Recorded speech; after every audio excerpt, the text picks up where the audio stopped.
इसरो का चंद्रयान मिशन अब चांद पर जाने के लिए अब पूरी तरीके से तैयार हो चुका है। इसरो इस मिशन को आंध्र प्रदेश के तट पर मौजूद श्रीहरिकोटा के सतीश धवन स्पेस सेंटर से लॉन्च करेगा और यह इसरो का चंद्रयान 3 इसरो का तीसरा मिशन है। इस मिशन में GSLV Mk3 रॉकेट का इस्तेमाल किया गया है, जिसका वजन 640 टन का है। यह अपने साथ 37,000 किलोमीटर की ऊंची जियो सिंक्रोनस ट्रांसफर ऑर्बिट में 4,000 किलोग्राम का सैटेलाइट ले जा सकता है और वहीं रॉकेट 160 से 1,000 किलोमीटर ऊंचाई वाली लोअर अर्थ ऑर्बिट में 8,000 किलोग्राम वजनी सैटेलाइट को छोड़ सकता है। अगर चंद्रयान 3 मिशन की बात करें तो इसका कुल वजन 3,900 किलोग्राम है, जिसमें प्रोपल्सन मॉड्यूल 2,148 किलोग्राम का है, जबकि लैंडर मॉड्यूल 1,752 किलोग्राम का है और रोवर का वजन 26 किलोग्राम का है। दोस्तों, चंद्रयान 3 में कई सारे सेंसर, मैकेनिज्म और मापक यंत्र लगाए गए हैं, जिसमें से कुछ ही मापक यंत्र के बारे में बताने वाले हैं। पहला है लेजर अल्टीमीटर। इसका प्रयोग भूमि से यान की ऊंचाई का पता लगाया जाता है।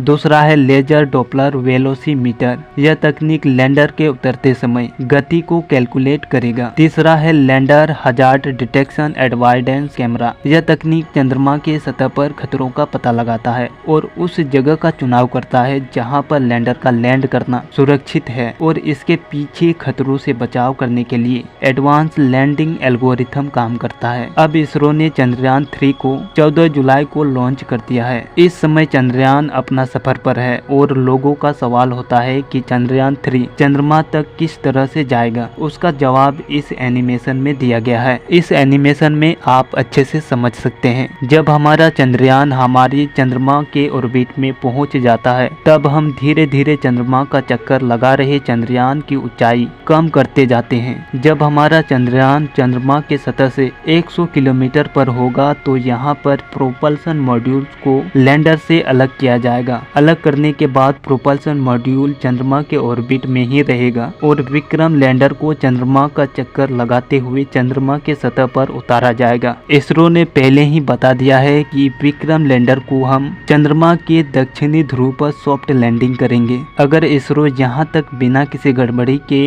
इस काम को अंजाम दे देता है तो यह हर भारतीयों के लिए गर्व की बात होगी, क्योंकि इंडियन टेक्नोलॉजी को अमेरिका, रूस, चाइना जैसे देशों से कम नहीं माना जाएगा। इसरो चंद्रमा के जिस हिस्से में लैंडर को उतारने वाले हैं, उस क्षेत्र में किसी अन्य देशों ने नहीं उतारा है। इस जगह पर विक्रम लैंडर लैंड हो जाने के बाद लैंडर पर रखे प्रज्ञान रोवर बाहर निकाला जाएगा। प्रज्ञान रोवर एक रोबोट है। इस रोवर को इसरो द्वारा कंट्रोल किया जाएगा। इसरो के वैज्ञानिक इस रोवर को कंट्रोल करके वहां के वातावरण, भूमि में जल की मात्रा और भूमि का रासायनिक संगठन, रेडिएशन और जीवन की अनुकूलता का पता लगाएगा। रोवर इन सब का अध्ययन करके अपना डेटा विक्रम लैंडर को भेजेगा। फिर विक्रम लैंडर अपना खुद का और रोवर का डेटा प्रोपल्सन मॉड्यूल्स के जरिए या सीधे कर्नाटक के रामनगर जिले में मौजूद ब्यूलाल में स्थित इंडियन डीप स्पेस नेटवर्क से संपर्क करेगा। इसी को शॉर्ट फॉर्म में IDSN कहा जाता है, जहां बड़े बड़े एंटीना लगाए गए हैं, जिनके जरिए इसरो लैंडर या